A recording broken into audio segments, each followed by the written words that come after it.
किसी को रुलाकर आज तक कोई हंस नहीं पाया। यह विधि का विधान है जिसे आज तक कोई समझ नहीं पाया। नमस्कार दोस्तों, मैं ज्योतिष आचार्य वासुदेव मिश्रा आपका अपने चैनल मिरेकल ऑफ एस्ट्रोलॉजी में हार्दिक अभिनंदन करता हूं। दोस्तों, आज का यह ज्योतिष का कार्यक्रम आप लोगों के लिए, मेष राशि वालों के लिए बेहद ही ज़्यादा खास और विशेष रहने वाला है। जी हाँ दोस्तों, आज हम जानेंगे मेष राशि का अक्टूबर महीने के दूसरे सप्ताह के साप्ताहिक राशिफल के बारे में, यानी कि 9 अक्टूबर से लेकर के 15 अक्टूबर तक का समय आप लोगों के लिए, मेष राशि वालों के लिए कैसा रहेगा। सिर्फ कैसा रहेगा ही नहीं, बल्कि हर एक वह जानकारी जो आपके मन में प्रश्न के रूप में मौजूद है। आपका स्वास्थ्य कैसा रहेगा, आपकी शिक्षा कैसी रहेगी, आपका प्रेम प्यार, दाम्पत्य जीवन, पारिवारिक जीवन कैसा रहेगा, भाग्य, करियर, बिजनेस, व्यापार और फाइनेंस के दृष्टिकोण से अक्टूबर महीने का यह दूसरा सप्ताह आप लोगों के लिए किस प्रकार से रहने वाला है। चंद्रमा के साथ 8 ग्रह मिलकर के आपको पूरे सप्ताह किस प्रकार का फलाफल देने में सक्षम रहेंगी, हर एक जानकारी पूरे विस्तार के साथ आपको बताएंगे। इसलिए दोस्तों, अगर आप भी एक मेष राशि के जातक हैं तो इस वीडियो को बिना मिस किए अंत तक देखिए। और अगर अभी तक आपने हमारे इस चैनल को सब्सक्राइब नहीं किया है तो अभी चैनल को सब्सक्राइब कर लीजिए। और दोस्तों, अगर आप अपनी जन्म कुंडली पर हमसे परामर्श लेना चाहते हैं, जन्म कुंडली का विश्लेषण करवाना चाहते हैं, तो वीडियो के डिस्क्रिप्शन बॉक्स में और वीडियो के अंदर आपको नंबर मिल जाएगा, जहां से आप संपर्क करके अपनी जन्म कुंडली का पूरे विस्तार के साथ विश्लेषण करवा सकते हैं। तो चलिए फिर जान लेते हैं आपके लिए यह सप्ताह कैसा रहेगा। दोस्तों, यह जो ज्योतिष का कार्यक्रम है यह आपकी जन्म की राशि चंद्र राशि पर आधारित है। अगर आपको अपनी चंद्र राशि मालूम नहीं है तो आप इसे अपनी प्रचलित नाम राशि के आधार पर समझ सकते हैं। तो दोस्तों देखिए, जो साप्ताहिक राशिफल होता है यह चंद्रमा के गोचर के ऊपर निर्भर करता है। तो सबसे पहले तो आपको चंद्रमा की स्थिति का पूरे सप्ताह का ज्ञान होना आवश्यक है। तो देखिए, इस सप्ताह चंद्रमा पहले 9 अक्टूबर को तो आपकी राशि से, यानी कि मेष राशि से चतुर्थ भाव में अपने ही घर में गोचर करेंगे। वहीं 10, 11 और 12 इन 3 दिनों में पंचम भाव में गोचर करेंगे, जबकि 13, 14, 15 इन 3 दिनों में चंद्रमा छठे भाव में गोचर करेंगे। तो ऐसे में चंद्रमा की इस गोचरीय स्थिति का और अन्य ग्रहों का गोचरीय स्थिति का विश्लेषण करके आपके लिए 7 बड़ी भविष्यवाणी तैयार की गई है, जिनमें पहली भविष्यवाणी आपकी सेहत को लेकर के है। स्वास्थ्य के दृष्टिकोण से कैसा रहेगा यह अक्टूबर महीने का दूसरा सप्ताह। तो देखिए दोस्तों, कुंडली का जो लग्न स्थान होता है यह आपकी सेहत का होता है। लग्न के अधिपति बनते हैं मंगलदेव। कुंडली के सप्तम भाव में गोचर करेंगे पूरे सप्ताह और अपनी सप्तम दृष्टि से अपने ही भाव को दृष्टि गोचर करेंगे। तो इस कंडीशन में मंगल के प्रभाव से आपका रोग प्रतिरोधक क्षमता, यानी कि इम्यून सिस्टम काफ़ी बेहतर रहेगा इस सप्ताह। अगर पुराने समय से कोई पाचन से संबंधित, डाइजेशन से संबंधित प्रॉब्लम थी तो वह काफ़ी हद तक इस समय दूर हो जाएगी। इसके अलावा मंगलदेव लग्न को दृष्टिगोचर करेंगे, जिसकी वजह से आपके अंदर तेज ऊर्जा की मात्रा प्रचुर रूप से इस समय देखी जा सकती है। इसके अलावा दोस्तों, देवगुरु बृहस्पति और राहु महाराज आपके लग्न भाव में गोचर कर रहे हैं चांडाल दोष से ग्रसित होकर के। तो इस कंडीशन में कुछ मानसिक तनाव, डिप्रेशन की स्थिति भी थोड़ा सा हो सकती है, इसका भी आपको ध्यान रखना है। ज़्यादा चिंता मत कीजिए किसी चीज़ को लेकर के, फिर ज़्यादा समस्या नहीं होगी। ओवरऑल देखा जाए तो हेल्थ के दृष्टिकोण से 60 to 70% यह जो सप्ताह है पॉजिटिव रहेगा। तो वहीं दोस्तों, आपके लिए जो दूसरी भविष्यवाणी है वह आपकी शिक्षा को लेकर के है। कैसा रहेगा शिक्षा के दृष्टिकोण से यह सप्ताह। तो देखिए, कुंडली का जो पंचम स्थान होता है यह आपकी शिक्षा का होता है। पंचम के अधिपति कौन बनते हैं? सूर्य देव बनते हैं। कहाँ गोचर करेंगे? तो पूरे सप्ताह छठे भाव में गोचर करेंगे। और छठा स्थान जो होता है दोस्तों वह शास्त्र के अनुसार खराब स्थान माना जाता है।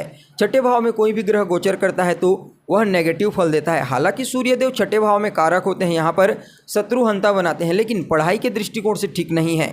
यहाँ पर विद्यार्थियों का मन पढ़ाई से डाइवर्ट होगा, इधर उधर की चीज़ों में भटकेगा। इस समय आपको बहुत ही ज़्यादा फोकस करके पढ़ने की सलाह दी जाती है, अन्यथा आपका मन डाइवर्ट होना प्रारंभ हो जाएगा। अगर कोई एग्ज़ाम दिलाना चाहते हैं, कोई एडमिशन लेना चाहते हैं या फिर शिक्षा में कोई परिवर्तन करना चाहते हैं तो यह सप्ताह उसके लिए उतना अनुकूल नहीं है, आपको थोड़ा समय का इंतज़ार करना पड़ेगा।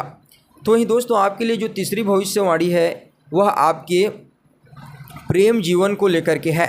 आपके लव लाइफ के दृष्टिकोण से कैसा रहेगा यह सप्ताह? तो देखिए, कुंडली का जो पंचम स्थान होता है, ये वाला स्थान पंचम स्थान, ये आपके प्रेम प्यार का होता है, लव लाइफ का होता है। अधिपति कौन बनते हैं? सूर्यदेव बनते हैं, छठे भाव में गोचर करेंगे। तो इस समय इस सप्ताह अगर आप रिलेशनशिप में हैं तो पार्टनर के साथ, जिसके साथ आप रिलेशनशिप में हैं, मिसअंडरस्टैंडिंग उत्पन्न हो सकती है। किसी न किसी प्रकार की वाद विवाद, वैचारिक मतभेद होने की प्रबल संभावना नज़र आ रही है। क्यों? क्योंकि आपके व्यक्तित्व में भी इस समय क्रोध देखने को मिलेगा और सामने वाले के में भी, जो आपका पार्टनर है उनमें भी क्रोध देखने को मिलेगा। इसलिए आपस में टकराव देखी जा सकती है, इसका आपको विशेष रूप से ध्यान रखना है। तो वहीं दोस्तों आपके लिए जो अगली भविष्यवाणी है चौथे नंबर की, वह आपके मैरिड लाइफ को लेकर के है, वैवाहिक जीवन को लेकर के। कैसा रहेगा मैरिड लाइफ के दृष्टिकोण से यह सप्ताह? तो देखिए, कुंडली का जो सप्तम स्थान होता है यह आपकी मैरिड लाइफ का होता है। शुक्रदेव बनते हैं अधिपति, पंचम भाव में पूरे सप्ताह गोचर करेंगी, चंद्रमा के साथ रहेंगी, तो बहुत अच्छी स्थिति है। शुक्र की प्लेसमेंट तो अच्छी है, लेकिन यहाँ पर सप्तम भाव में केतु और मंगल का अंगारक योग बना हुआ है, जो आपके मैरिड लाइफ में मिसअंडरस्टैंडिंग, वाद विवाद, वैचारिक मतभेद, फाइट उत्पन्न कर सकती है। इसका आपको इस सप्ताह थोड़ा सा ध्यान रखना है। हालांकि उतना ज़्यादा प्रॉब्लम नहीं होगा, क्योंकि केतु महाराज बिल्कुल कमज़ोर अवस्था में है, 0 से लेकर के 2 डिग्री के मध्य में है, इनके पास कोई बल नहीं है, इसलिए उतना ज़्यादा नुकसान आपको नहीं पहुंचाएंगे। देवगुरु बृहस्पति और मंगल का आपस में दृष्टि संबंध बन रहा है, इससे आपकी जो बॉन्डिंग है पार्टनर के साथ वो काफ़ी बेहतर होगी। आपके ऊपर आपके पार्टनर विश्वास करेंगे, बिलीव करेंगे, आप आंख मूंद करके आपके ऊपर विश्वास करेंगे, आपके ऊपर समर्पित रहेंगे।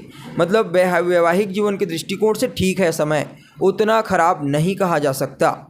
तो वहीं दोस्तों आपके लिए जो अगली भविष्यवाणी है 5वें नंबर की, वह आपके भाग्य से संबंधित है। कैसा रहेगा भाग्य के दृष्टिकोण से यह सप्ताह? तो देखिए, नवम स्थान होता है आपके भाग्य का, अधिपति कौन बनते हैं? देवगुरु बृहस्पति। पूरे सप्ताह लग्न भाव में गोचर करेंगे, त्रिकोण के अधिपति होकर के केंद्र में गोचर करेंगे और राहु के साथ चांडाल दोष से ग्रसित हैं। भाग्य के कारक होते हैं सूर्य महाराज। कहाँ गोचर करेंगे? छठे स्थान में गोचर करेंगे, यह भी खराब स्थान माना जाता है। तो देखिए, देवगुरु बृहस्पति भी पीड़ित हैं, सूर्य की स्थिति भी कमज़ोर है। हालांकि अपने पुत्र के घर में बैठे हैं, उच्च के हैं बुध, यानी बलवान होकर के। तो इस कंडीशन में भाग्य का साथ खाली बैठे रहोगे तो नहीं मिलेगा। हार्ड वर्क कीजिए, मेहनत कीजिए, परिश्रम कीजिए, जरूर मिलेगा भाग्य का साथ आपको। ऐसा क्यों? देखिए, देवगुरु बृहस्पति राहु के साथ बैठे हैं, ठीक है ना, और राहु और देवगुरु बृहस्पति की पंचम दृष्टि आपके पंचम भाव पर पड़ रही है, सप्तम दृष्टि आपके सप्तम भाव पर, नवम दृष्टि आपके भाग्य भाव पर पड़ रही है। तो इस कंडीशन में ज्ञान, मेहनत और फिर भाग्य, ऐसा देखा जा सकता है। यानी कि भाग्य का साथ मिलेगा, लेकिन उसके लिए आपको मेहनत करना पड़ेगा। मेहनत कीजिए, लाभ मिलेगा। तो वहीं दोस्तों आपके लिए अगली जो भविष्यवाणी है 6ठे नंबर की, वह आपकी करियर को लेकर के है। कैसा रहेगा करियर के दृष्टिकोण से यह सप्ताह?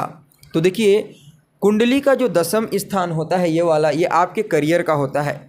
शनिदेव बनते हैं आपके करियर के स्वामी।